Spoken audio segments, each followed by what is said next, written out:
Hey, the Big Olaf here, gonna do a tabletop review of the Glock 26. Kind of cover some of the specs, talk about the gun as a whole, and then also go through some things if you're looking at buying either this or another pistol for the first time. Some things that I would really consider and look at. So this Glock 26, this is gonna get into my carry rotation.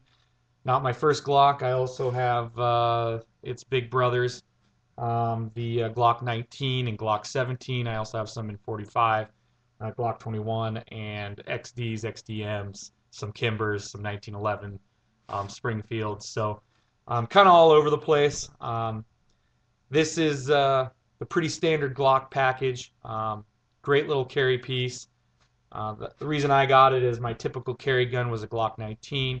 I was looking to get something a little bit smaller, carry a little easier. Like I said, I just got this thing home, so first thing we want to do is clear the pistol, put it in a safe direction, make sure it's all clear, which it is.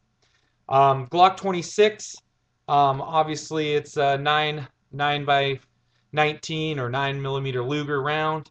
Weight on this guy, spec wise, you're looking at right at 19.75 ounces. Loaded, you're going to jump up to about 26. These guys come standard with a 10 round mag. Comes with two of them. In terms of, I also picked up a 12 round. What that does is it gives you a little pinky grip extension, so your hand fits on there. I don't have the hugest hands, but that feels real nice. Here it is just with the standard mag, so you can see the mag well is totally flush, and then with the pinky grip, kind of sticks down there a little further. Like I said, the big thing with that pinky extension, that adds another 2 rounds. So then you're 12 plus 1 carry. Um, Overall length, you're right in at 6.29 inches. Height, 4.17. Glock standard trigger pull, 5.5 pounds. Um, the Just like all the other Glocks, it's got the trigger blade safety, mag release. It's not ambidextrous. Same with the slide release. It does have a loaded chamber indicator here on the side. Uh, Comes with the standard Glock sights. I'm not a big fan of how those look, so I put some night sights on here. Um, One thing that also is different when you get into the subcompact Glocks, you lose the accessory rail up here at the front.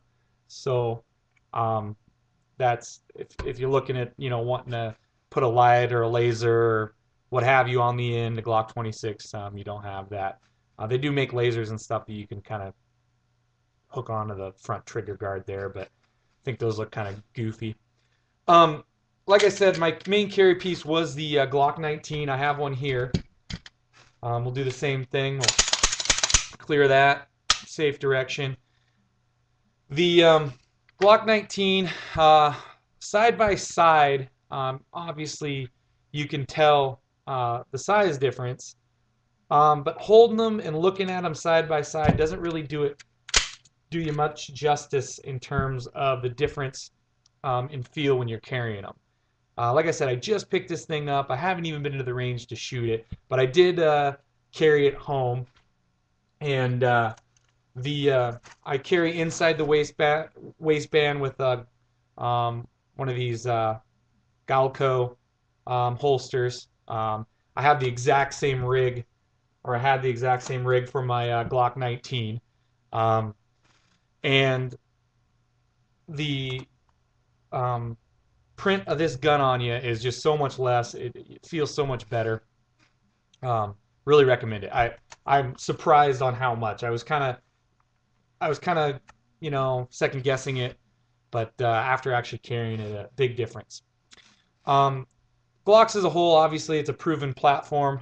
Probably more law enforcement uses the Glock um, than any other uh, gun maker. Um, but I'm by no means a big Glock Kool-Aid drinker. Um, when the chips are down, I am carrying a Glock as my carry piece, but I own XDs, XDMs, both composite and steel frame pistols, Kimbers and Springfields and everything in between. Um, what I often see when people are doing these tabletop videos is they talk a lot about the gun that they got, which Glock 26 is a great gun, gave you some specs and stuff. Um, but if you're looking at picking up a pistol for the first time, or you are getting into guns for the first time, the Glock 26 is definitely an option if you're going to go straight into a carry piece. I would definitely look at the Glock 19 as well. It's a compact. It's not the smallest Glock made, but it does work as a carry piece. And I'd also look at some of the other options. I know Springfield Armory just came out with the XDM compact. It's a sweet little package. Feels great in the hand. Also, Ruger's, obviously, they got the SR9C that's out. Another good little carry piece. If you're looking for something kind of in this price range, I would say. The main thing is get out and get your hands on as many pistols as you can before you run out and buy a pistol for $5, $6, $7, $800. The Glock makes a great proven gun, but XD or Springfield XD line, XDM, obviously they're nothing to sneeze at. Same with the Rugers. Kind of talking about a few of the differences to look at when you're looking at maybe picking up a piece like this. The Glock, you're never going to hear, well, not never. This is the internet and people will complain about everything. But for the most part, Glock is a very reliable platform. Not a lot of complaints in reliability or functioning of the gun. I've never had any of mine fail to feed, fail to fire, anything like that. What you will hear is Glock has an extreme grip angle, or it's not comfortable in the hand. I myself don't have any issue with it. Fits well in the hand. But what that is the angle here of the grip is more extreme than some other pistols made. The XD, XDM, and Ruger's, Smith & Wesson, they all have a more straight up and down grip angle, kind of taken more from like a 1911 style grip angle. The benefit of having a grip angle like a Glock is that it lowers your barrel or bore axis, so when you fire, you will have less muzzle flip. The gun will tend to want to drive itself straight back rather than muzzle flip. Now, whether someone that's new into shooting can recognize that right out of the gate, I don't know.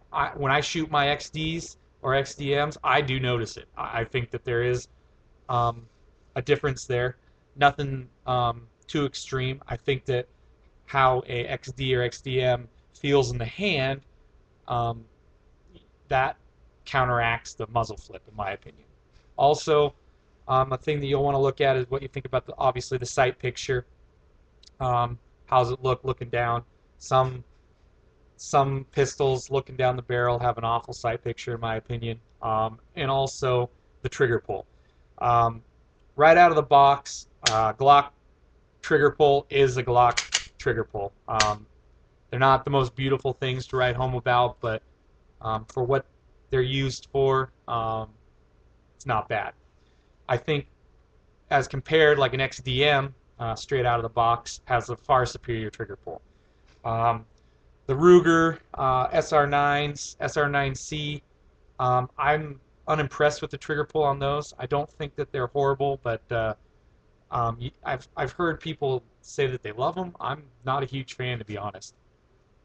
Not that they're a bad pistol. I don't think that they're all that great. SIGs, I think that they have a good trigger pull as well.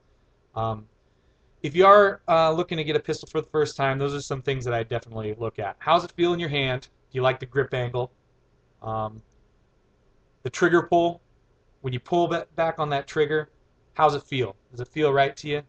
And then the sight picture. I would definitely take a look at those major components.